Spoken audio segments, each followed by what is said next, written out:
Bueno, habiéndonos conectado 5 minutos antes, para estar seguros de que esto se transmitía por Facebook, le damos un saludo a todos los oyentes de este conversatorio que se ha programado para hoy a las 12 horas de Argentina, con nuestros invitados, el doctor Carlos Umaña, de Costa Rica, y Giovanni Blanco Mata, ingeniero también de Costa Rica, y Daniel Roca. El tema nuestro es, como mañana, día 6, se conmemora el 78 aniversario de la primera bomba nuclear en Hiroshima, vamos a hacer un conversatorio respecto al tema del peligro nuclear que hoy aqueja a nuestra humanidad. Yo, mientras vaya presentando a los panelistas, le vamos a ir realizando unas preguntas. En este caso, al primero que voy a presentar es a Daniel Roca. Hola, Daniel, ¿me escuchas bien? Sí, perfecto. ¿Me escuchás? Bueno. ¿Me escuchan? Sí, sí. Bien. Bueno, Daniel Roca es siloísta desde mayo de 1985, refundador del PH en Uruguay a partir de 1998, donde participa hasta el presente. Militante del Partido Humanista Argentino entre el año 85 y 2006, integrante del equipo de coordinación internacional en los periodos 2012-14, 14-16, 20-22 y 22-24 actualmente.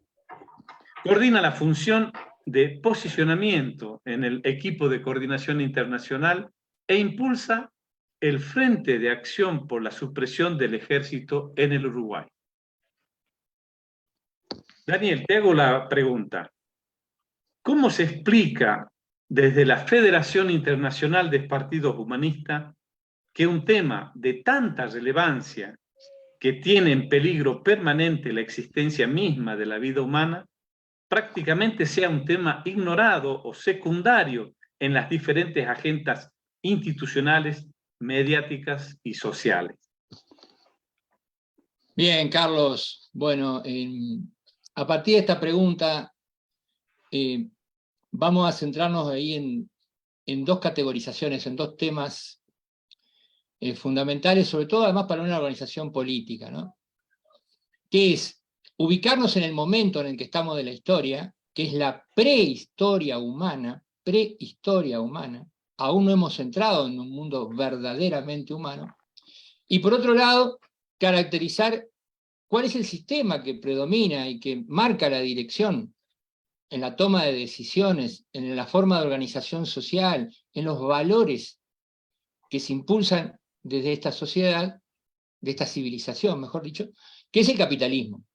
Si nosotros no nos ubicamos que estamos en la prehistoria humana y no nos ubicamos que estamos dentro del sistema capitalista, vamos a hacer análisis de todo tipo, pero que nos van a sacar del momento histórico y no nos van a ubicar ni en el tiempo histórico ni en el modo de organización social.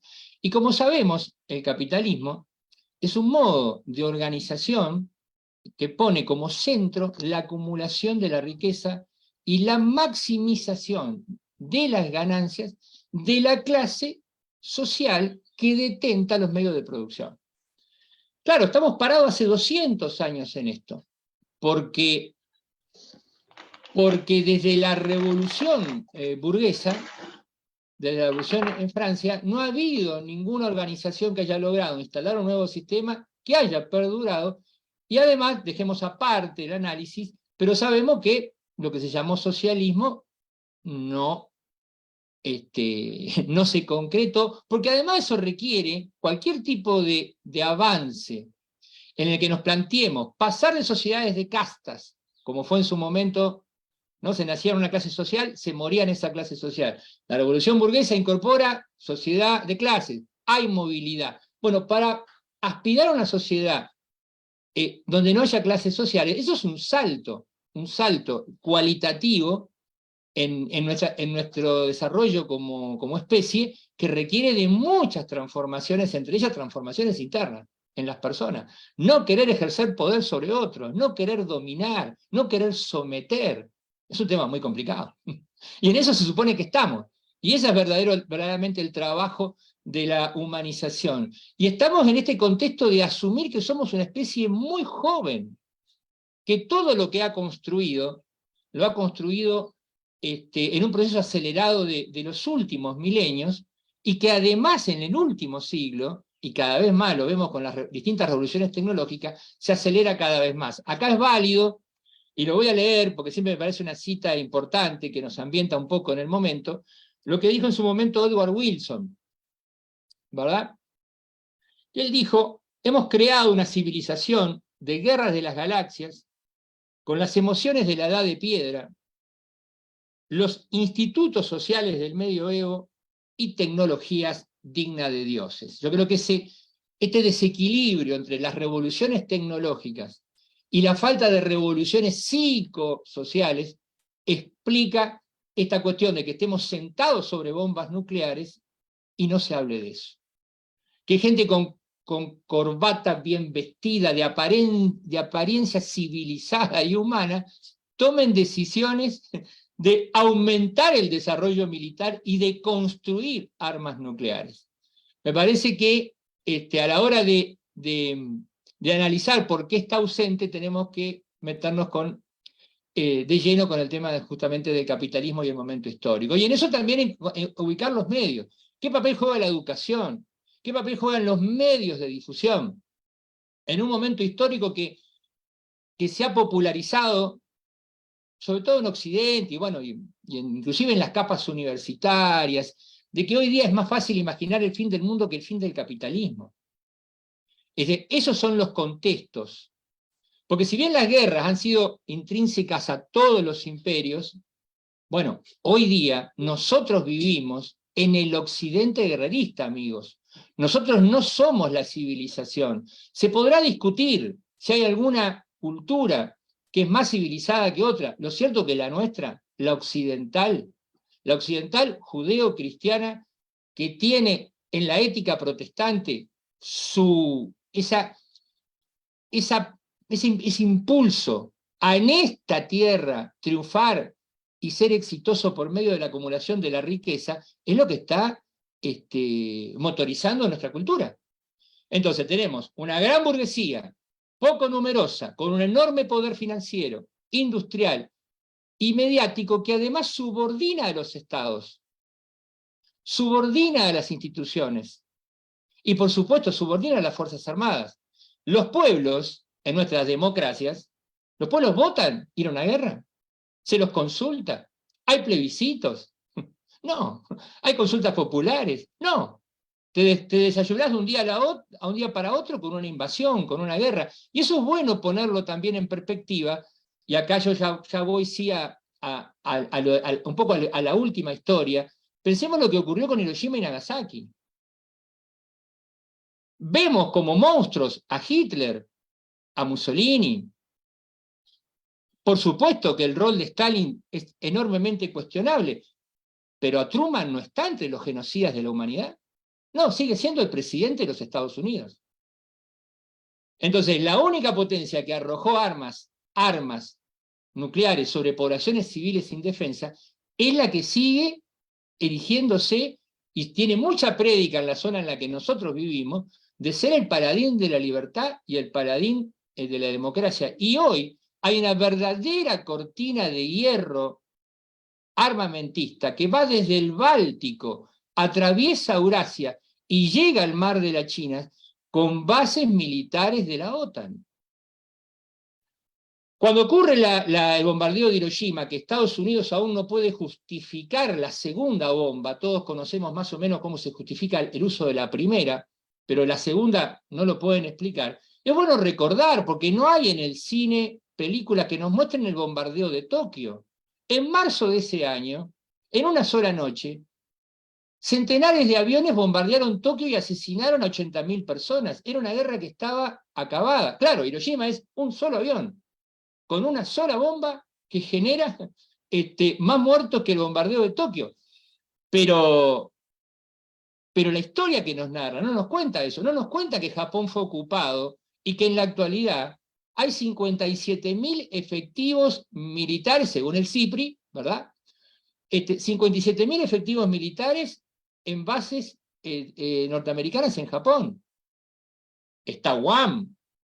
Es sabido que Vietnam y Corea del Norte, las guerras que Estados Unidos participó, los bombardeos norteamericanos en muchas ocasiones salían desde Japón. O sea, este es el escenario en el que venimos viviendo, con un Occidente que se atribuye ser el generador de la paz, y no, nuestro Occidente es el que arrojó las bombas.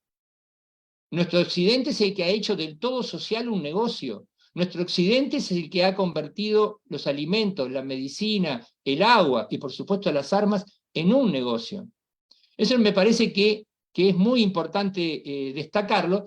Y lo mismo también cuando se habla de los países con armas nucleares. Ustedes vieron que generalmente se nombra a todos los que sabemos, los que producen armamentos nucleares. Pero yo lo voy a leer esto, porque poco se habla de las bases, de las cabezas nucleares que están en países, muchos de los cuales Estados Unidos ocupó y venció en la Segunda Guerra Mundial, y que si uno nombra las ciudades, en general, que tenían que ser lugares donde ir a protestar, donde ir a hacer manifestaciones, yo lo voy a nombrar, pero en general, por supuesto que Carlos y los amigos que están en el tema específico lo saben, pero en general se desconoce.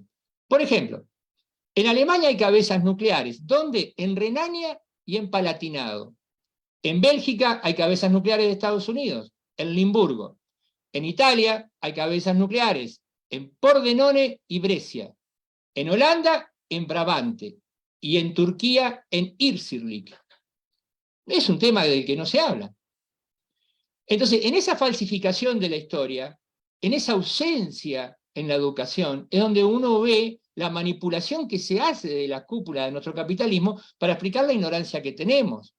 Lo mismo pasa, por ejemplo, a nivel histórico. Yo siempre escuché hablar de la crisis de los misiles, y que en el 62 casi estuvimos al borde de un conflicto nuclear, pero nunca nos cuentan que era una reacción a las bases, a los misiles Júpiter instalados 4 años antes en Turquía y en Italia, donde volvieron después las armas nucleares, como acabo de comentar.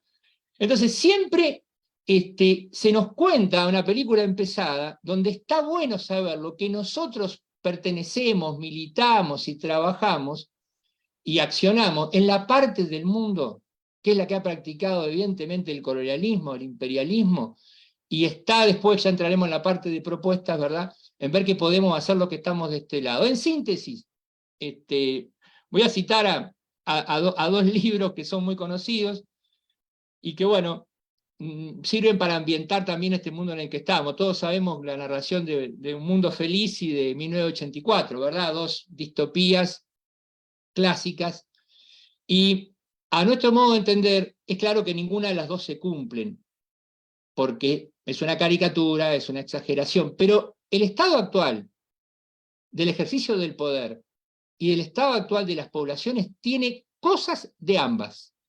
Tiene una enorme manipulación por medio de bellas falsedades y de cuentos fantásticos, pero también tiene mucho de represión, mucho de autoritarismo, mucho de militarismo. Están combinadas.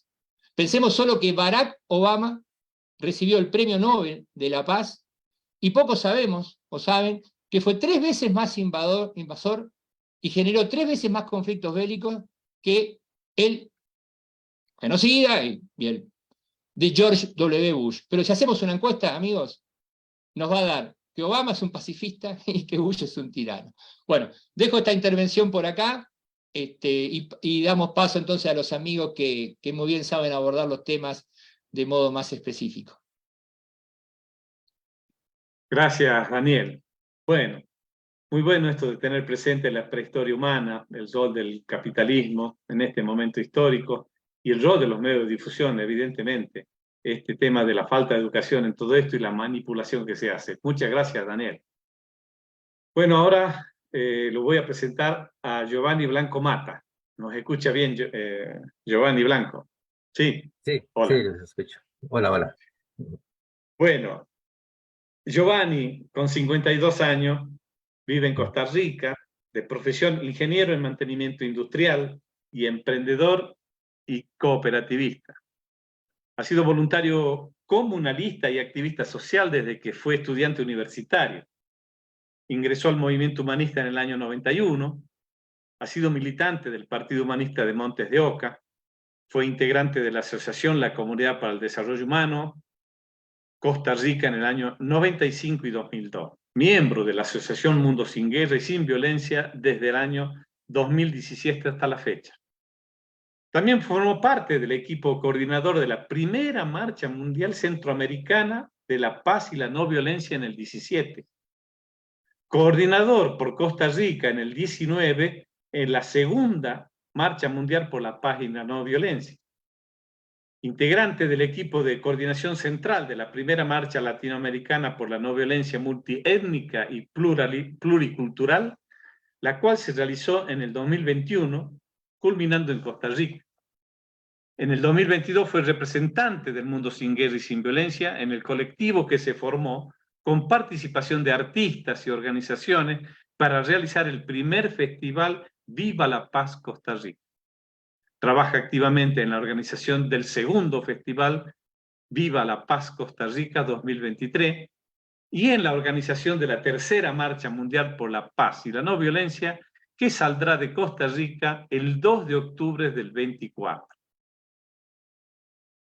Bien, Giovanni, te hago la siguiente pregunta.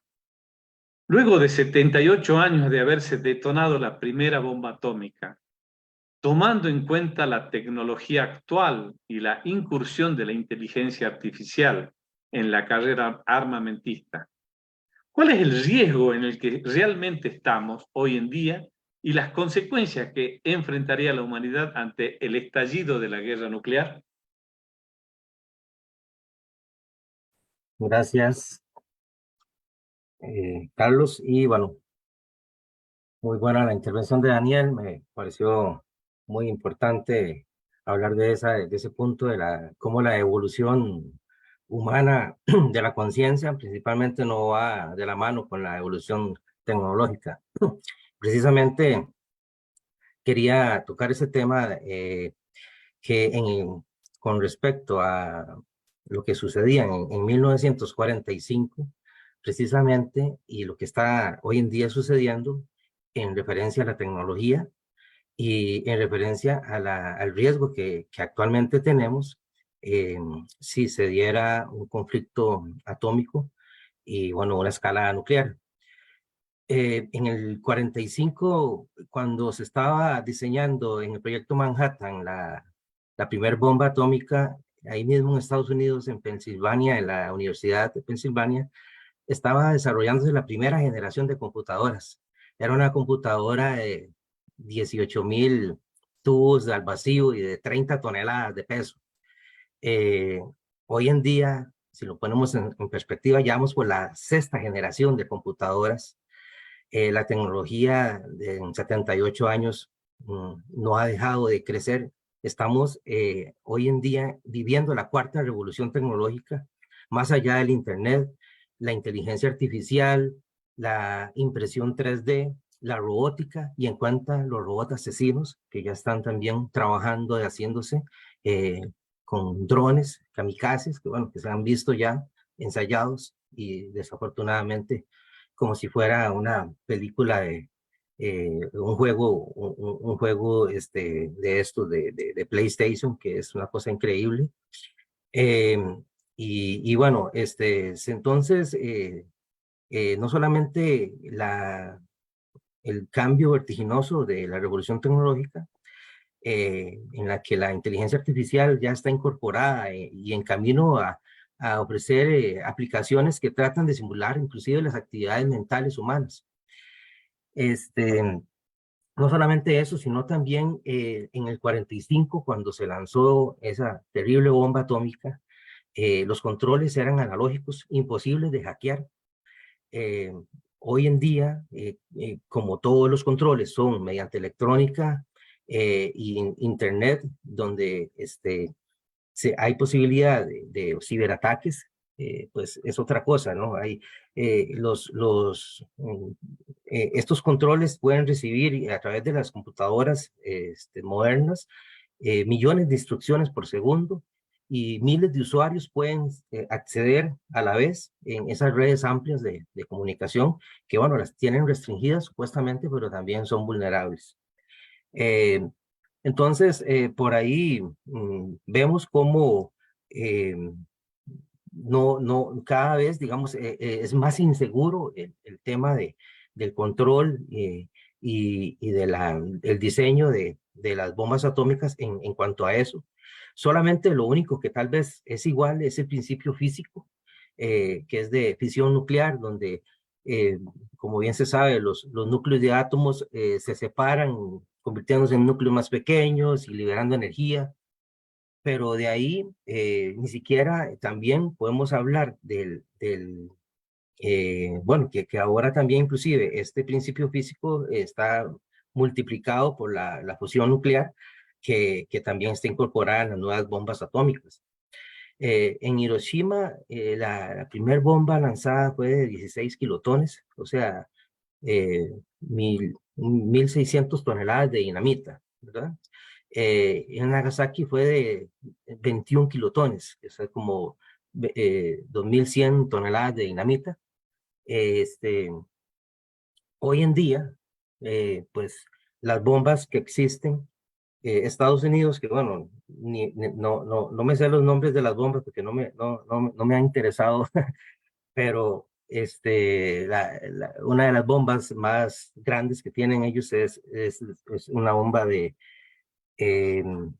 la tengo por acá.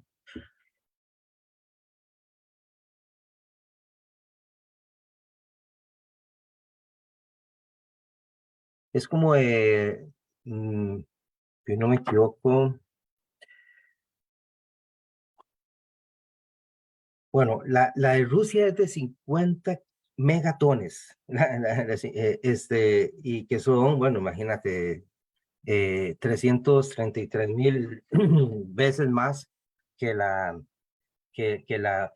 bomba no, 3.333 veces más que la bomba de Hiroshima. O sea, eso es lo que hoy están desarrollando. Y en Estados Unidos es de 1,2 megatones, son 1.200.000 toneladas de dinamita, ¿verdad? 80 veces más que la bomba que fue lanzada a Hiroshima.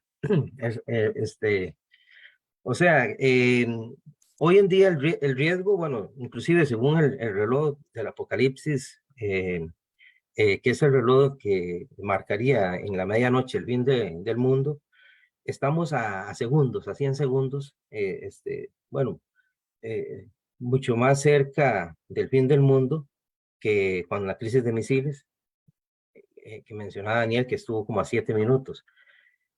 Entonces, pues realmente no solamente con la tecnología actual, con el poder que se tiene hoy, nuestro riesgo es muchas veces mayor. Y es cierto, no se habla de esto, no lo tenemos como noticia, pues no solamente para asustar, sino para ver cómo hacemos para movilizarnos, para buscar el que realmente sean prohibidas las armas nucleares. Y bueno, seguir trabajando en el Tratado de Prohibición de Armas Nucleares, como nos decía Carlos Umaña, que nos va a intervenir ahora explicando un poco cómo poder también avanzar ahí. Y bueno, y es que también, para terminar y redondear con el tema de la inteligencia artificial, hoy en día ya interviene en el proceso de toma de decisión con respecto a iniciar o no un ataque nuclear. Antes eso no estaba presente. Y lo peor es que ya la inteligencia artificial va teniendo y va en camino de tener aprendizaje autónomo. Esto que podría decirse en muchas áreas es positivo, como en la salud, en la medicina, pero en el tema, digamos, militar, pues la detección de advertencias va a ser automatizada, o ya es, y ya está intervenida por este aprendizaje autónomo. Inclusive la orden de lanzamiento podría ser, y la orientación de los misiles, inclusive hasta la detonación podría ser programada por una inteligencia artificial, y se dice que en esta nueva escalada militar y de carrera armamentista, en términos de robótica y robots asesinos y esto combinado con armas nucleares, eh, pues si se empieza uno, tienen que hacerlo todos, como siempre dicen, porque el tema es que la rapidez con la que actúan estos robots y esta tecnología es imposible que sea lograda alcanzar por un ser humano o por tecnología más vieja. Entonces ahí es donde estamos, digamos, esto es donde estamos hoy en día y estamos parados. Y bueno, la tarea es precisamente trabajar en esta evolución de la conciencia que se menciona y que nosotros también queremos ir trabajando desde el ser humano, desde el trabajo personal, el trabajo social y desde el trabajo organizado. Así es que, bueno, yo creo que por ahí tal vez como para dar un poquito de campo. Bueno, muchas gracias, Giovanni. La verdad que relacionar todo este tema de la inteligencia artificial versus lo que se ocupaba en aquella época, la seguridad y el control de las PC, de las computadoras nuevas, y la multiplicación de toneladas de dinamita, o sea, pasar de una medida a 10 y hasta 80 veces más, realmente es alarmante, sobre todo programado por la inteligencia artificial. Muchas gracias, Giovanni. Bueno, me toca presentar a Carlos Humana. Buen día, Carlos. ¿Nos escuchas bien? Bien. Estás con el micrófono muteado, Carlos. A ver, ya listo, perdón. Muy bien, muy bien. Umaña el apellido, así como Umaña. Exacto. Bueno, Carlos es copresidente de la Asociación Internacional de Médicos para la Prevención de la Guerra Nuclear, que obtuvo el premio Nobel, esa institución, en el año 1985, Premio Nobel de la Paz. Y forma parte del grupo directivo internacional de la campaña internacional con la abolición de armas nucleares, la ICAM, que también obtuvo el Premio Nobel de la Paz en 2017. Es médico general, exdirector del área de salud del Ministerio de Salud de Costa Rica y exfuncionario de la Caja Costarricense del Seguro Social, donde trabajó en atención primaria y como residente en ginecología y obstetricia. Tiene estudios en investigación clínica, epidemiológica, ginecología y obstetricia, nutrición y artes plásticas. También es fundador del Grupo de Artistas por la Paz 2014 en Costa Rica, cofundador del Grupo Activista Paz y Diversidad. Actualmente preside esta institución, la Asociación Internacional de Médicos para la Prevención de la Guerra Nuclear, en Costa Rica, y ha participado en varios otros colectivos de activistas por el derechos humanos, el ambiente y el bienestar animal. Fue galardonado con el premio Alan Turing por la visibilidad de LGBTIQ en el 2018 por la categoría de esta organización social.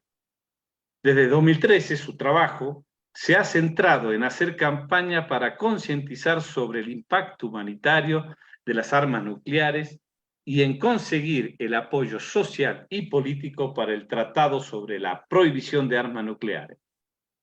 Ha trabajado estrechamente con gobiernos, incluso como parte de la delegación costarricense, en varias conferencias gubernamentales relacionadas con armas nucleares, y también ha organizado conferencias regionales y mesas redondas con políticos, activistas y redes regionales de organizaciones por la paz. Bueno, dado este encuadre y contexto de Carlos Umaña, no cabe más que la siguiente pregunta. ¿Cuáles son los riesgos y consecuencias humanitarias de las armas nucleares? Hola Carlos, muchas gracias. Saludos a los compañeros humanistas. Decirles que es culpa de los humanistas que esté viviendo ahora en Madrid, justamente porque me invitaron en el 2018 a participar en el Foro Humanista Europeo y a partir de ahí hubo algunas reuniones con diputados y con políticos en España y me fui implicando cada vez más y al final pues terminé viviendo allá. Y saludos también a todos mis amigos humanistas por todo el mundo ahora, tengo por dicho.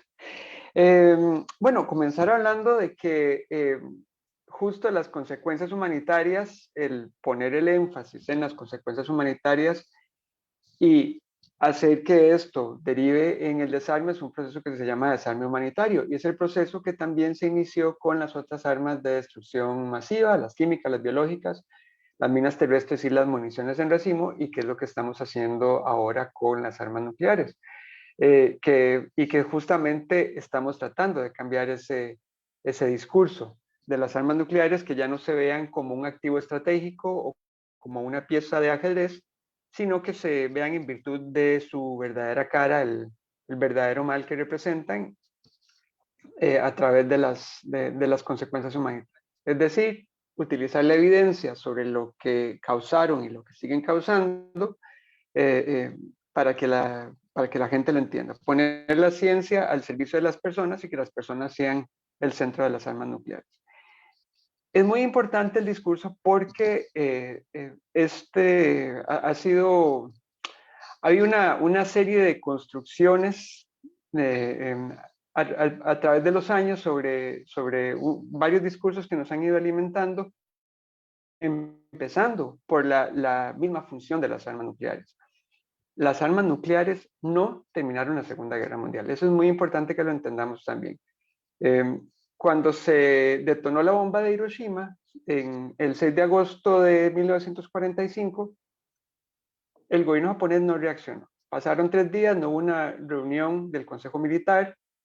Si bien fue algo novedoso que una sola bomba generara tanta destrucción, fue más destructivo el bombardeo sobre Tokio, por ejemplo, que mató a 100.000 personas de un solo, ese bombardeo, y que generó muchísimos heridos y muchísimos más indigentes, ¿verdad? En el bombardeo de Hiroshima generó inmediatamente unos 70.000 heridos y no se conocían los efectos de la radiación en ese momento, entonces no lo vieron como una cosa tan importante para que generara la rendición. De hecho, pasaron 3 días y no se reunió el Consejo Militar. Si hubiera sido una crisis, se hubieran reunido de inmediato. Se reunieron tras la declaración de guerra de la Unión Soviética y estaban reunidos antes de que se detonara la bomba de Nagasaki. ¿Verdad? O sea, ya estaban preparando la rendición cuando se detonó Nagasaki. Entonces, ese discurso de que las bombas fueron necesarias para salvar vidas, no es cierto. Es parte de la construcción que se hizo para posicionar a Estados Unidos como una hegemonía económica y militar, ¿verdad? Y para darle ese enfoque de las armas nucleares y ese discurso también, esa construcción del discurso implicó también otro montón de cosas. Implicó la censura de las consecuencias humanitarias de parte del tanto el gobierno japonés como estadounidense. A los sobrevivientes de los ataques de Hiroshima y Nagasaki, los conocidos como Hibakusha, a estos se escondieron los expedientes médicos, se decomisaban fotos, cartas, hasta arte como pinturas y poemas se decomisaban porque no querían que el mundo supiera sobre las consecuencias humanitarias. Y fue hasta unos 10 años después que la gente empezó a entender cuáles eran las consecuencias humanitarias y para aplacar que ya estaba Eisenhower en el poder, para aplacar un poco ese discurso, por lo que muchos dicen que la energía nuclear es la hoja de parra, es decir, para ocultar la vergüenza, es que salió con el discurso de los átomos por la paz, para promover la energía nuclear, para siempre promover lo nuclear como algo súper bueno, pero ya es de algo pacífico, pero sigue siendo parte de la misma construcción. Pero bueno, adentrándonos un poco en cuáles son esas consecuencias, tenemos que entender que las armas nucleares, o sea, no son simplemente una bomba enorme, ¿verdad? En realidad causan 3, y más o menos podríamos hablar de 3 o 4 efectos. Serían, igual que cualquier bomba o dispositivo explosivo, es el calor y la onda expansiva, En este caso también se produce la radiación y luego tiene lo que es una onda electromagnética.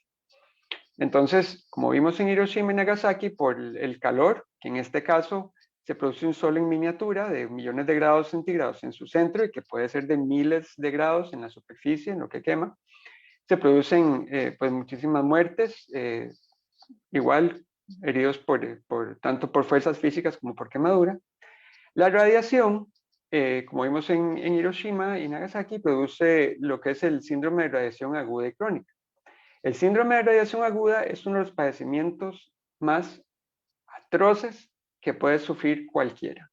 Estamos hablando de una degradación, una descomposición de los sistemas vitales a grandes rasgos, del sistema hematológico, digestivo, neurológico, de la piel, ¿verdad? Esto, como vimos también con estas víctimas, se les caían los ojos, ellos describían, como lo escribían ellos, se les derretían las caras, se les explotaban los vientres, tenían heridas que no sanaban y se desangraban hasta morir. Y las víctimas de este síndrome tan espantoso, que son, recordemos, los civiles, las mujeres, los niños, los adultos no combatientes, en este momento no tendrían ninguna posibilidad de recibir ninguna atención médica significativa porque se destruyen, como vimos en estas ciudades, se destruyen la infraestructura tanto de comunicación como la infraestructura hospitalaria. Y se mueren la mayoría del personal de atención médica, ¿verdad? Y luego el personal que tendría que llegar a atender, la Cruz Roja, la Luna Media Roja, no podrían entrar por la contaminación a radiación. Es decir, este padecimiento tan increíblemente doloroso que actualmente, como hemos visto, por accidentes radiactivos, cuesta muchísimo atender en una unidad de cuidados intensivos, que solo se les puede ofrecer cuidados paliativos, no podrían recibir ni siquiera agua porque no pueden tener ningún acceso, o sea, pasarían su agonía solos, ¿verdad? Y los que sobreviven tienen una incidencia muchísimo mayor de cánceres como leucemia, cáncer de mama, cáncer de tiroides, cáncer de próstata, o todo tipo de cáncer en realidad, pero más que todo estos, y también una incidencia altísima de malformaciones genéticas y congénitas. Algo que se ha visto muchísimo también con los ensayos nucleares. Se han detonado, recordemos, estas dos bombas en Hiroshima y Nagasaki, que al final del 1945 habían ya causado 220,000 muertos, pero también ha sufrido muchísima gente más, porque no solamente ha habido esas dos detonaciones, ha habido 2,062 detonaciones con los ensayos nucleares. La misma bomba Trinity, que fue una bomba de plutonio, esa generó muchísima contaminación en las comunidades aledañas, ahí en Los Álamos, en Nuevo México. Y también recordemos que estas víctimas de los ensayos, ¿qué tenían en común todas? Que no eran blancas, no eran ricas, ¿verdad? O sea, aquí hay un colonialismo enorme, ¿verdad? Los ensayos en las bombas, en las islas del Pacífico, por ejemplo, las Islas Marshall, que eran un paraíso terrenal, lo convirtieron en una zona inhabitable, en un desierto nuclear. Actualmente el potencial destructivo es enorme, ¿verdad? Estamos hablando, como dijo Giovanni, son bombas de 15 kilotones y 21 kilotones, ¿verdad? Recordemos, un kilotón son 1,000 toneladas de TNT. Para destruir 4 edificios, por ejemplo, un complejo de edificios, se necesitan aproximadamente unas 100 toneladas, ¿verdad? A Hiroshima eran 15,000 toneladas de TNT. Ahora tenemos bombas que hablamos de megatones, es decir, millones de toneladas de TNT. Pero bueno, si hablamos actualmente, si se detona una bomba de 100,000 kilotones en una ciudad, ¿verdad? Una bomba entre comillas táctica que puede ser más transportable, serían por la densidad poblacional cientos de miles de heridos, muchísimos más, perdón, cientos de miles de muertos, muchísimos más heridos, y la radiación se esparciría globalmente. Si estamos hablando de una guerra a gran escala, estamos hablando no de una o dos ciudades, sino que estamos hablando de bombas de mayor calibre y estamos hablando de varias ciudades alrededor del mundo. Bueno, o no necesariamente alrededor del mundo, sino en los países, en el hemisferio norte especialmente, que es donde serían los blancos. Entonces ahí no estaríamos hablando ya de decenas de millones de muertes instantáneas, de cientos de millones de heridos con esto que acabo de describir, y una contaminación global de la radiación que se esparcería globalmente, y también estamos hablando del invierno nuclear. ¿Qué es eso? Resulta que todos los escombros, todo el hollín que sube a la atmósfera, o sea, sube a la estratosfera, que es la parte superior de la atmósfera, que no puede ser lavada por las lluvias, por la precipitación. Entonces se bloquea la luz solar y esa oscuridad súbita causa un enfriamiento súbito también y drástico de toda la biosfera en un promedio de unos 25 grados centígrados por varios años. ¿Qué es lo que pasa? Que hay muy pocas cadenas alimenticias, muy pocos ecosistemas que pueden subsistir con esa carencia de luz solar y esa disminución tan drástica de la temperatura. Entonces, este invierno nuclear significaría la muerte de muchísimas especies, de muchísimos ecosistemas, definitivamente la muerte de nuestra civilización y muy probablemente de nuestra especie, ¿verdad? Y bueno, lo voy a dejar aquí para no seguirme extendiendo. Puedo hablar un poco más del riesgo sobre por qué el reloj del apocalipsis está ahora a menos 90 segundos, pero eso lo voy a dejar aquí en este momento para seguir avanzando. Bueno, muchas gracias, Carlos. Realmente se me pone piel de gallina tratar de sintetizar de todos los conceptos que has brindado. Realmente la consecuencia humanitaria que has expresado es alarmante, ¿no? Y la llaman ahora átomos por la paz. Eso es algo inusitado. Con esos 3 y 4 efectos que tienen, calor, expansión, radiación y el electromagnetismo, produciendo, bueno, la mutagénesis y la teratogénesis, ¿no? Que son cáncer y deformaciones en la gente. Bueno, vamos a pasar y darle un suspiro a todos los que nos están viendo y escuchando para pasar a la segunda parte y segunda ronda de preguntas. Me ha quedado impactado el tema de los megatones, el alcance a los ecosistemas y hasta la especie humana. Realmente es alarmante. Bueno, la segunda ronda de preguntas va a ir primero dirigida a Giovanni Blanco Mata. Ante un mundo en el que las guerras, los conflictos internacionales, sociales y personales son parte de la cultura imperante y con el que nos sentimos muchas veces impotentes para cambiar el rumbo que lleva la humanidad, ¿cómo podemos los ciudadanos comunes hacer nuestro aporte, trabajando juntos en la construcción de un mundo que camine hacia la cultura de la no violencia y libre de armas nucleares? Giovanni, desmutear. Listo. Gracias. Bueno, tarea grande y a veces nos sentimos impotentes, ¿verdad? Ante eso y ante el saber que el poder está ostentado por los señores de la guerra, por los grandes intereses y principalmente los intereses belicistas. Pero nosotros, desde Mundo Sin Guerras y Sin Violencia, tenemos, bueno, y como parte de esa ideología del nuevo humanismo universalista que propuso Silo,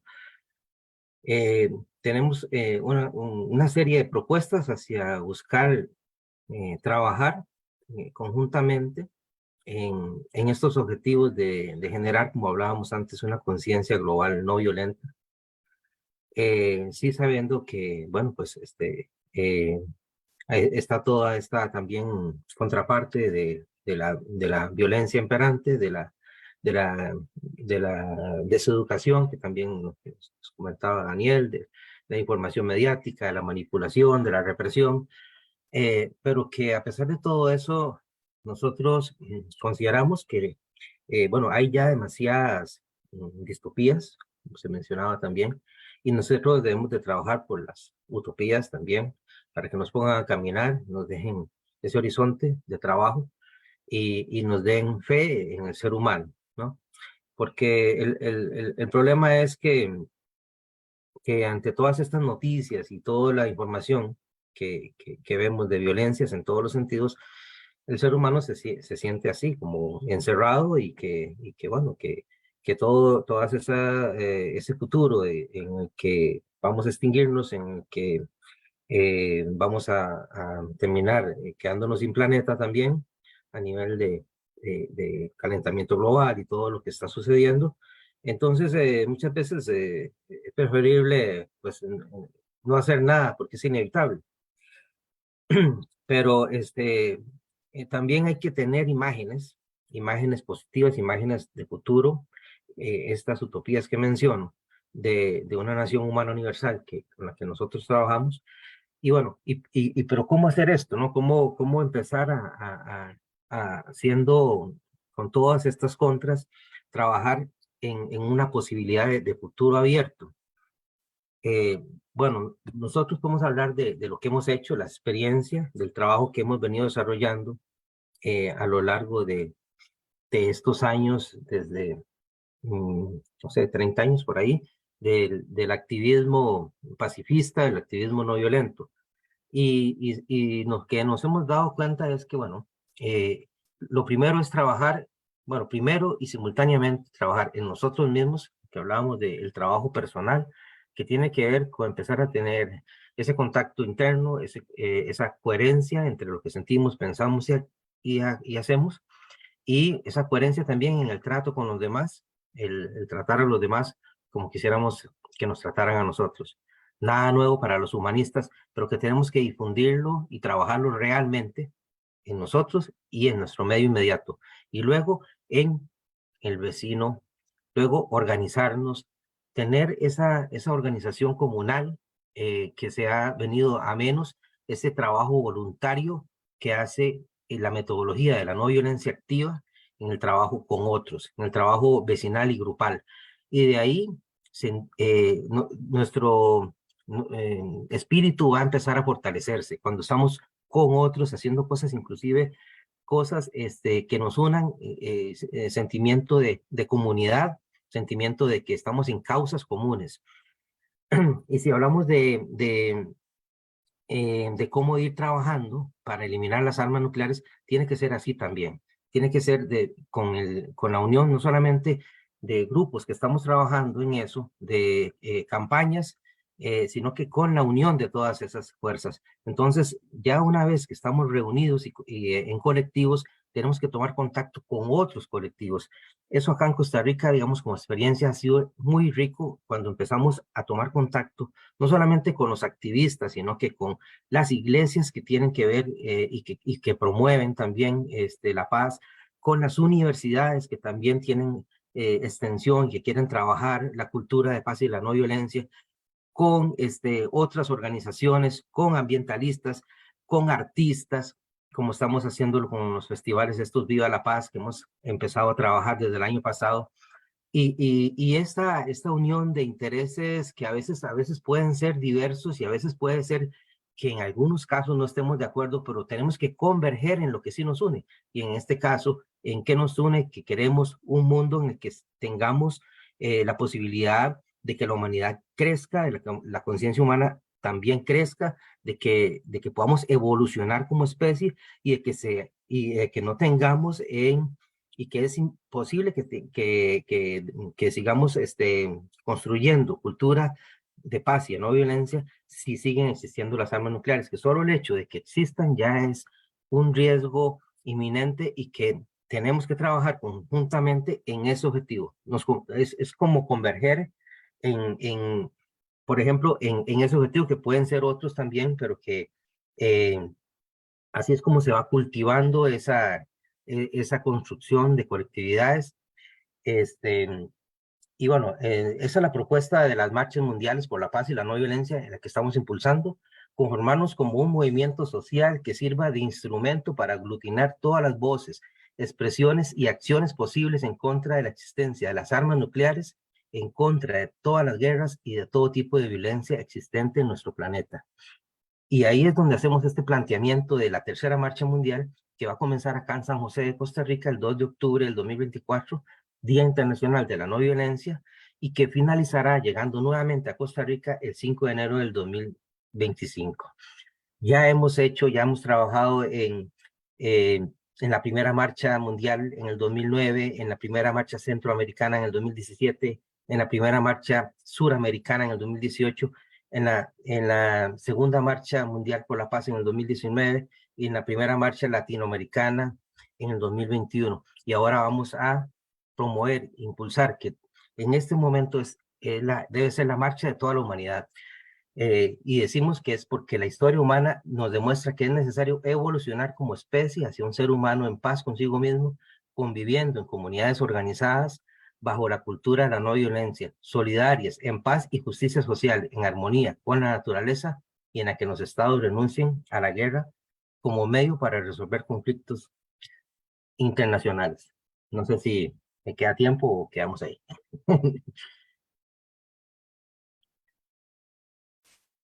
Bueno, yo creo que está muy bien, Giovanni. Realmente me diste, por lo menos a mí, muchas imágenes y hasta frases fuerza en tus palabras. Realmente he percibido que cuando te encaja el corazón en las cosas que has dicho, tu postura física ha ido hacia el corazón para luego poder explicitar ese encaje que tiene tus aspiraciones con lo mejor del ser humano. Yo te doy las gracias porque me has dado muchas imágenes en todo lo que has discursado, empezando desde las distopías y las utopías para la nación humana universal, proponiendo el futuro abierto, y de toda la información de la violencia de un futuro cerrado que nos está agobiando. Yo creo que las propuestas de la coherencia y de tratar a los demás como quieren que te traten, en organizar a la parte comunal, en la metodología de la no violencia, y con esa fase fuerza que he captado tuya, espíritu de causas comunes, muy interesante, espíritu de causas comunes, muy interesante. Eliminar las armas nucleares como unidades colectivas, con todos los colectivos, organizaciones, universidades, en fin. Yo creo que la segunda marcha mundial por la paz, que va a empezar el 2 de octubre del 24 y culmina el 5 de enero del 25, es algo importante en estos aspectos. Tercera, la tercera. La tercera, perdón, Sí. la tercera. Sí. Bueno, Sí. gracias, Giovanni. No, con todo gusto, así es. Gracias. Bien.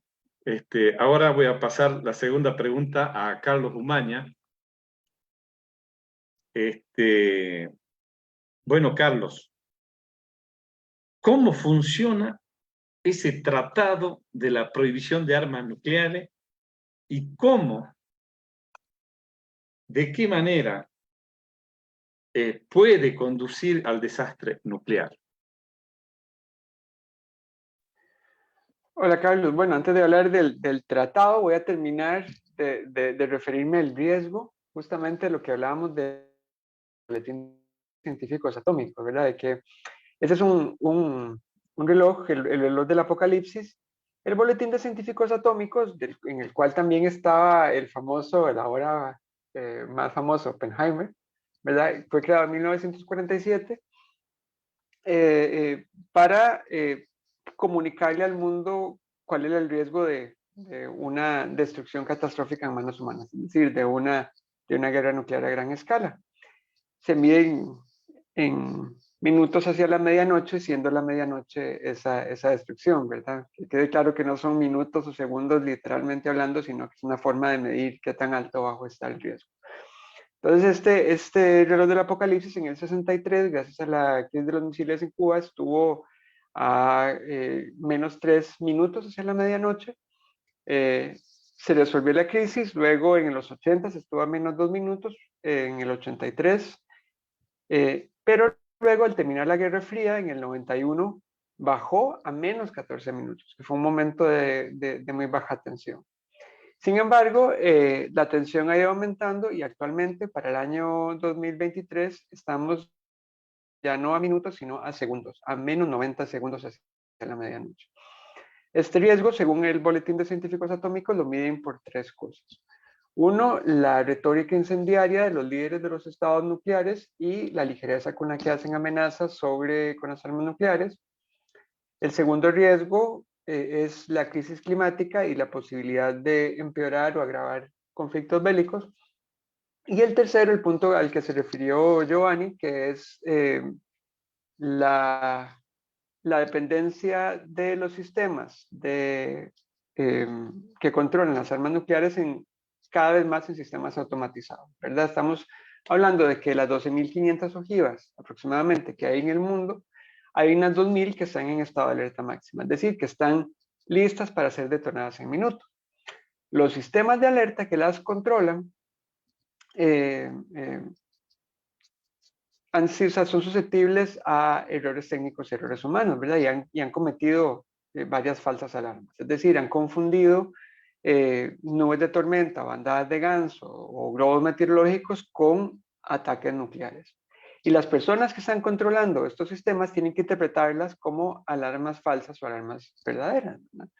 Entonces, en un contexto de guerra, como el que actualmente estamos, en el que hay varias amenazas nucleares explícitas y donde se han cruzado varias líneas rojas, es mucho más probable, como dijo, o sea, que se den malos cálculos y malas interpretaciones. Y como lo dijo el propio secretario general de la ONU, Guterres, estamos a un mal cálculo de una catástrofe mundial, ¿verdad? Incluso hay mucha gente que piensa que la guerra nuclear más probable sería una accidental, ¿verdad? O sea, hay muchísimas cosas que pueden salir mal actualmente y de una guerra nuclear no sale nada.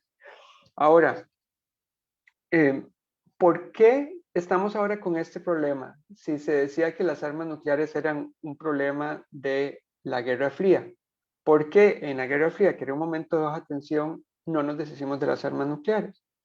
Ese hubiera sido el momento propicio para deshacerse de las armas nucleares, según esta teoría. No se hizo porque las armas nucleares se usan como la moneda de poder, por el privilegio que está asociado al adjetivo nuclear y todo lo que eso conlleva, ¿verdad? Si vemos bien lo que representan las armas nucleares no se trata de seguridad o estabilidad, sino de proyección de poder. O sea, si vemos también las armas nucleares que o sea, no son armas prácticas, no se pueden utilizar para destruir objetivos blancos militares, no respetan fronteras, es imposible controlar sus efectos y también usarlas se convierte en un acto suicida porque significa que alguien más va a usar armas nucleares en la contra, ¿verdad? Las armas nucleares funcionan y cómo se están usando actualmente funcionan en virtud de la amenaza que representan, ¿verdad? Es decir, son armas nucleares, las armas nucleares son armas que tienen más que todo, es algo casi que absurdo, un poder simbólico. Todo el mundo coincide en que no se pueden usar, pero a la vez la amenaza tiene que ser creíble para que esto de la disuasión funcione. Y esta disuasión también, como lo mencionó Daniel al principio, no ha funcionado. De hecho, la crisis de los misiles en Cuba fue Kennedy haciendo alarde de su poderío nuclear, en lugar de amedrentar a los soviéticos, más bien los provocó. ¿Verdad? Eso es un claro fallo de la disuasión nuclear y así ha habido varios fallos en la historia. De hecho, hemos estado en 6 ocasiones a punto de una guerra nuclear a gran escala por accidente. Y el propio Robert McNamara, secretario de Estado de Estados Unidos, durante la crisis de misiles en Cuba, dijo que no ha estallado una guerra nuclear, por suerte. Entonces, ¿cómo hacemos para quitarnos de encima las armas nucleares? Hay que construir este símbolo, hay que quitarles este poder. El problema verdadero de las armas nucleares no son los 9 países que las tienen. Estos países son claramente un problema nuclear. Pero más que un problema, ellos no son el verdadero problema, son el síntoma del verdadero problema. El verdadero problema es el discurso que se ha creado en torno a las armas nucleares, por lo cual los países quieren tenerlas, y es el discurso que hay que ir deconstruyendo, ¿verdad? Y por eso tenemos entonces el Tratado sobre la Prohibición de las Armas Nucleares. Ahora, cuando hablamos de un tratado, todo el mundo está harto de ver tratados, ¿verdad? Otro tratado más papel mojado. ¿Cuál es la diferencia de ese tratado con otros tratados que van y vienen? Trump se acaba de traer el tratado de fuerzas bilaterales. Ahora está Putin diciendo que no va a respetar el tratado START. También es un tratado bilateral entre Estados Unidos y Rusia. ¿Cuál es la diferencia con este tratado? ¿Y por qué creemos que va a funcionar y que está funcionando? La diferencia entre un tratado bilateral, es decir, entre dos partes, es que un tratado bilateral es susceptible a que una parte cambie de opinión y que en este caso, entre Estados Unidos y Rusia, se traiga ese cambio de opinión, se traiga bajo décadas de arduo trabajo diplomático. Cuando hablamos de un tratado multilateral entre varios países, con cada país que se una y ratifique y firme el tratado, se está creando un apoyo a la normativa, se está creando un cambio en el comportamiento internacional, y ese cambio en el comportamiento internacional lo terminan siguiendo todos los países, incluso los países que no han firmado el tratado y que no están obligados legalmente a cumplir, ¿verdad? Ese es el caso bueno, el caso más reciente fue Estados Unidos con las minas antipersonales y las municiones en racimo, que ahora se están deshaciendo de las que tenían antes. Estados Unidos dejó, sin embargo, de fabricarlas. Dejó cerró su última fábrica de municiones en racimo en el 2016 porque se quedó sin compradores, se quedó sin vendedores, sin inversores, y se había quedado en el mundo un clima moral de condena mundial, un clima, sí, de condena moral a estas armas que hacía que fuera políticamente desfavorable tenerlas, ¿verdad? Y esa condena es lo que hace que más y más países, entre más países se sumen, más se debilita el discurso nuclearista y más hace que este cambio de comportamiento se dé en torno a las armas nucleares. Actualmente la inversión se invierte en unos 83 mil millones de dólares al año en armas nucleares directamente de parte de los gobiernos, y estas son inversiones que tienen muchos actores. Conforme nos vamos quitando contribuyentes a estas inversiones, nos vamos quitando también, se va debilitando este poder de las armas nucleares. Y bueno, el tratado sobre la prohibición de las armas nucleares, cuyo apoyo empezó en Latinoamérica y el Caribe y luego en países africanos, ya va avanzando hacia otra serie. Ya para terminar, o sea, con esto puedo hablar muchísimo, pero esta es en la fase en la que estamos, en la estigmatización. Por existir el tratado, obliga a los países a tomar una posición concreta. O las armas nucleares son aceptables o no lo son.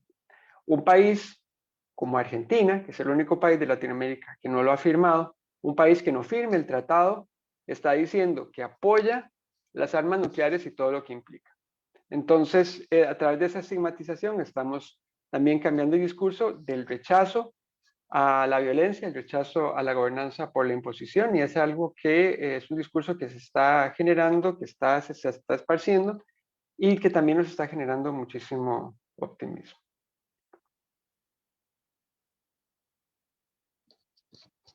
Bueno, realmente, Carlos, muy claro y nos amplías el conocimiento respecto a la situación mundial de las armas nucleares. Realmente muy interesante, ¿no? Rescato algunas cuestiones que me han parecido impactantes en mi persona, por lo menos. Este tema de cómo se mide con el reloj del apocalipsis es algo que es muy poco sabido por las personas. Este tema de la medianoche nuclear como accidente. ¿Qué te puedo decir? Los tratados bilaterales anteriores y este multilateralismo que están proponiendo ustedes, creo que nos lleva a tener esa frase que pesqué de ti respecto a la condena moral y a la estigmatización. No sé si lo dije bien, pero esas son cuestiones que me han impactado bastante. Estigmación. Realmente esa condena moral es algo que impacta en las palabras que anunciaste vos. Bueno, me toca pasar la palabra ahora, la última pregunta, luego les voy a dar un breve tiempo para despedirse a cada uno. A Daniel. Daniel, ¿es posible un mundo sin armas nucleares? ¿De qué depende? Bueno, los amigos un poco no abordaron mucho el tema. Uno, la verdad que te debe pasar lo mismo que a mí, Carlos, que necesitaríamos algún programa, alguna entrevista con ellos aparte, ¿no? Porque la verdad que es un poco... hablar de la posibilidad de un mundo sin armas nucleares es plantearnos siempre el tema de algún modo, o un eje que podemos hacerlo pasar, es condiciones objetivas o no. Objetivamente, ¿es posible acabar con las armas nucleares? Sí, por supuesto. Como es posible acabar con la desnutrición crónica severa y que no sigan muriendo 5.000 niños por día de desnutrición crónica, menores de 5 años, ¿no? Por desnutrición crónica severa y deshidratación. Es absolutamente posible. Pero el tema es si se quisiera. El problema es que evidentemente, y acá los hemos ido argumentando, el problema es que evidentemente no se quiere, se sostiene esta situación.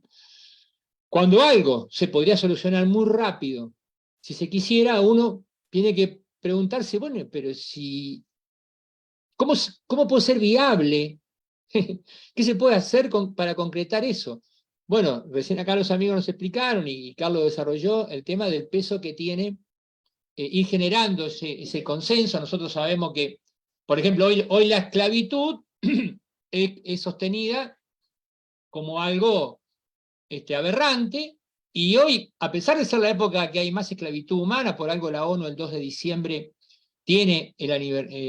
celebra, entre comillas, conmemora el Día Mundial por el Fin de la Esclavitud Moderna. Ningún esclavista actual, que tiene gente esclavizada en matrimonios forzados, bueno, un montón de cosas, en la minería, en el campesinado, anda haciendo ostentación. En otra época el esclavista era un personaje público de prestigio, ¿verdad? Y los avances que hemos visto con la cuestión femenina, y también en su momento con los trabajadores, nos abren la posibilidad de que sin duda a los tratados y a lo que se hace institucionalmente debe acompañarlo el protagonismo popular, el poder popular. El desarrollo de esa parte que a nosotros nos ha pasado, nosotros nos han criticado alguna vez por en un barrio, en Montevideo, ¿no? Convocar a una charla a los vecinos sobre estos temas, porque se lo ve como algo descolgado. ¿Qué hace un partido político hablando de lo nuclear en un barrio montevideano? ¿No? Se lo ve como fuera de la agenda. Y ese es uno de los temas también a proponer. Los partidos políticos hoy brilla por su ausencia en las plataformas, en los programas. A mí me sorprende hasta en Europa, en las elecciones, que el tema no se toque, que no forme parte de la agenda, y que un partido, como nos ha pasado a nosotros, sea descolgado por abordar ese tema, ¿no? Digo, son cuestiones bueno, que tenemos que insistir, que persistir, tenemos que seguir intencionando, tenemos también, como Giovanni lo planteaba, ¿no?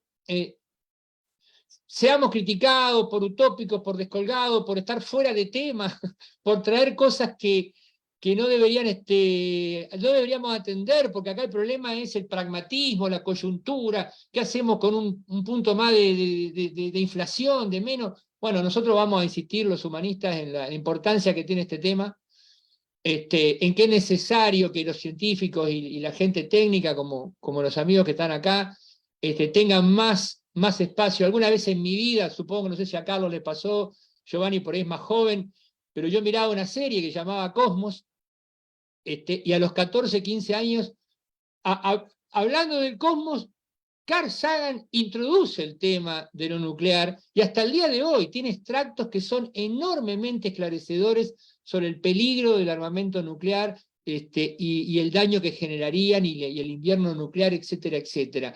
Entonces, nosotros como partido, lo que vamos a seguir es insistiendo en el tema de generar conciencia y de sumarlo en la agenda de temas que ponemos en todas las escalas, en lo internacional, en lo local, en lo regional.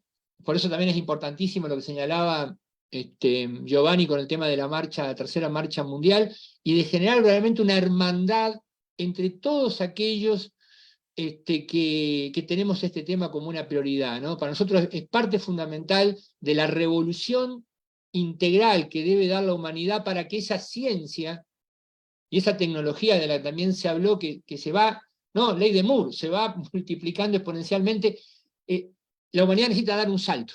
Y las revoluciones también se hacen de asalto, y no se hacen tampoco tan por acumulación lineal. Hay una enorme acumulación de muchos factores, de muchas personas y de muchas organizaciones, etcétera, etcétera, que vienen remando por estos temas, a pesar de que el tema no esté en la agenda. Bueno, amigas y amigos, a insistir, a persistir, a no, bueno, una llamada un poco inoportuna, a persistir en este intento, porque aunque fracasemos una y mil veces, el día que triunfemos, yo creo que vamos a ingresar en la verdadera historia humana. No vamos a entrar en la historia humana si no superamos esta cuestión de esta etapa autodestructiva por la que aún atraviesa nuestra especie, ¿no? Muy interesante la síntesis que acabas de pronunciar, Daniel. Bueno, yo les doy, ciérrenlo como a ustedes les parezca, unos minutos a cada uno, unos segundos a cada uno para que se despidan de la audiencia y de este conversatorio que está siendo grabado y va a ser subido a YouTube para que mucha gente lo pueda ver. Así que yo le doy la palabra de despedida a Giovanni, por favor. Muchas gracias, Carlos. Muchas gracias a Carlos Umaña también, a Daniel. Un honor haber estado compartiendo con ustedes y bueno, con toda la gente que nos vio y que nos va a ver. El mensaje final sería, bueno, seguir trabajando primero, como decíamos, a nivel personal para superar la violencia que hay interna y luego y simultáneamente, como nos enseñaron en el humanismo, ir trabajando en lo social, pero abrirnos más como humanistas también a todas las organizaciones, a todas las universidades, a toda la gente que piense parecido, no igual, parecido, para converger y sumarnos para hacer juntos ese cambio que necesita la humanidad, para trabajar por esa deconstrucción del símbolo de las armas nucleares que nos dice Carlos Umaña, en el cual tenemos que ayudar también a ICANN y a todas las organizaciones que están trabajando en eso, para que esta tercera marcha mundial por la paz y la no violencia ayude a promover eso, ayude a aglutinar fuerzas, a que hagamos cosas en nuestros barrios, en nuestras ciudades, pero también sintamos la fuerza de toda la humanidad en estos trabajos que hacemos y nos sintamos parte de esta nueva conciencia humana que se va a ir abriendo paso. La conciencia en la que va a ser la no violencia activa, es la única que puede transformar esta humanidad. Eso creo. Gracias, Giovanni. Carlos, te doy los minutos y los tiempos que necesite para darnos una despedida tuya. Muchas gracias. No me digas eso porque terminamos aquí 2 horas más. Está bien. Bueno, no, para terminar diciendo que hay que luchar en contra de este mensaje tradicional, entre comillas, realista, que nos dice que el realismo es la violencia, el realismo es la guerra. Lo dijo bien Daniel al inicio, ¿verdad? La guerra es una cuestión imperialista, no es la naturaleza humana. La naturaleza del imperialismo es el patriarcalismo, ¿verdad? Y otra cosa que hay que luchar es en contra de pensar en que el optimismo no es realista. El optimismo es lo más realista que existe, porque solamente las personas que creen que pueden cambiar el mundo son las que lo logran cambiar.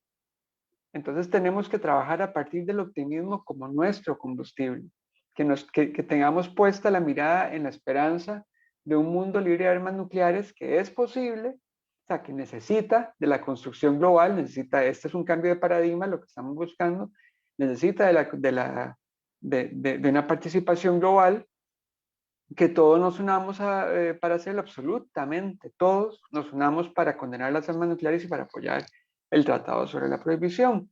Hay varias formas en las que podemos hacer esto, ¿verdad? Tenemos varias campañas, por ejemplo, una campaña para llevar el tratado a las ciudades y los municipios, es que los municipios firmen el apoyo al tratado sobre la prohibición, se comprometan en la medida de lo posible a que este municipio, esta comunidad, apoye el tratado, sea como entre comillas una prohibición in situ y que haga incidencia política para que el gobierno del país lo firme.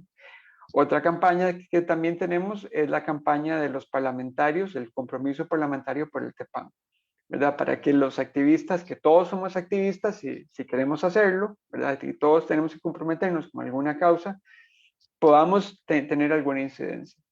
La paz es la única vía para poder convivir en civilización. La paz, en realidad, para nuestra cultura humana universal, es un requisito, es lo más eficiente incluso para que nosotros podamos vivir de la mejor manera posible absolutamente todos.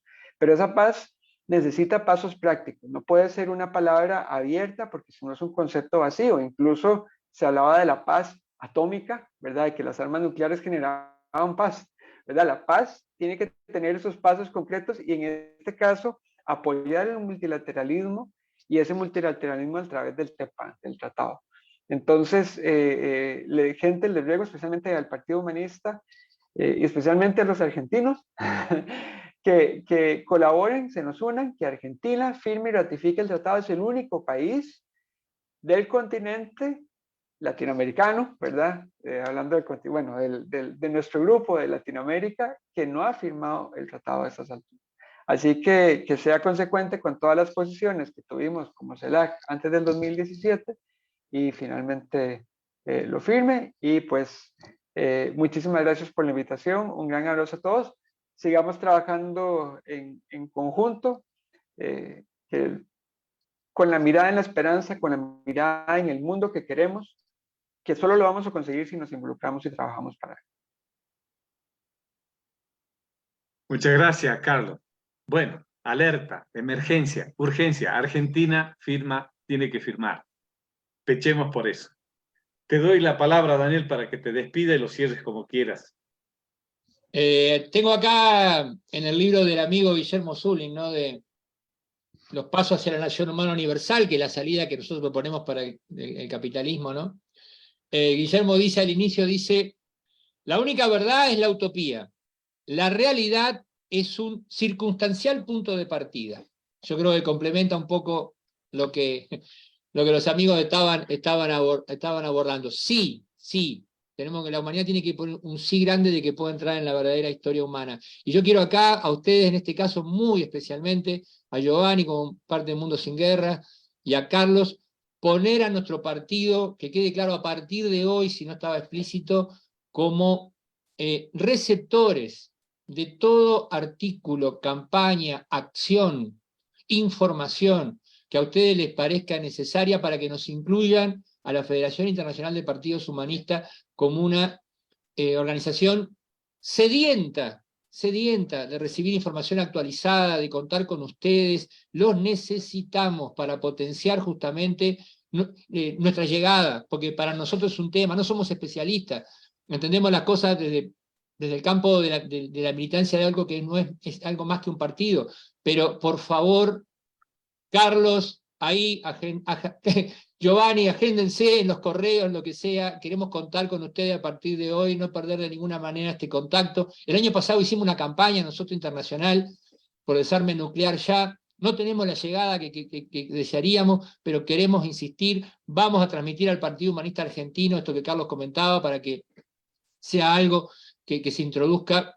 No tengo al tanto si el Partido Humanista Argentino lo tiene en cuenta o no, pero ya está, lo colocamos en la agenda y contamos con ustedes a partir de hoy, por favor, de manera explícita. Lo que les pido que nos incluyan ya, si no los tienen, y en nuestro correo, y queremos estar informados y estar actualizados, porque es muy importante. Recordemos que una cosa es la cuestión científica, otra cosa es la simplificación para los grandes conjuntos humanos, de la divulgación, de poder simplificar. Cuando conocimiento y simplicidad se unen, yo creo que ahí tenemos un gran alimento para generar conciencia y después vendrán las acciones al mismo tiempo. Desde ya, nuevamente, muchas gracias y esperemos entonces que esto sirva para divulgar y para trabajar hermanadamente. Bueno, muchas gracias Daniel, muchas gracias Carlos, muchas gracias Giovanni. Acuérdense, estamos a 90 segundos de la medianoche. Muchísimas gracias a todos los oyentes y esto está grabado y va a estar subido en YouTube próximamente. Un saludo de paz, fuerza y alegría para todos.